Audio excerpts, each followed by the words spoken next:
আজকের রেসিপি আলু বেগুন বড়ি বাটা মাছের ঝোল। তার জন্য দেখুন বাটা মাছ নিয়ে নিয়েছি। বাটা মাছগুলো নুন হলুদ মাখিয়ে নিলাম। মাখিয়ে এবার আলুগুলো সব কেটে নিলাম, লম্বা লম্বা করে কেটে নিলাম। বেগুন কেটে নিলাম, দিয়ে কাটা হয়ে গেলে ওগুলো তুলে রেখে দিলাম। দিয়ে এদিকে কড়াই একটা তেজপাতা লাল লাল করে ভেজে নিলাম। শিলে 1 চামচ সাদা জিরে, 1 চামচ কালো জিরে আর ওই তেজপাতাটা একসঙ্গে বেটে নিলাম। বাটা হয়ে গেলে ওটা তুলে নিলাম। কড়াই তেল দিয়ে মাছগুলো এক এক করে এবার ভেজে নেবো। একদম ভাজা হয়ে গেছে, ভেজে তুলে নিয়ে এইবার ওই তেলেই বেগুনটা ভেজে নিলাম, বড়িটা ভেজে নিলাম। ভেজে তুলে নিয়ে এবার কালো জিরে ফোড়ন দিয়ে আলুটা ভেজে নিলাম।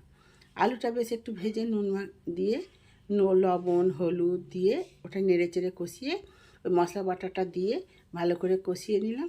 এই পরিমাণ মতো জল দিয়ে এবার আলু বেগুন বড়ি মাছ সব দিয়ে ভালো করে একটু ফুটে উঠলে কাঁচা লঙ্কা দিয়ে নামিয়ে নিলেই আমাদের রেসিপি রেডি। এইভাবে করে দেখবেন।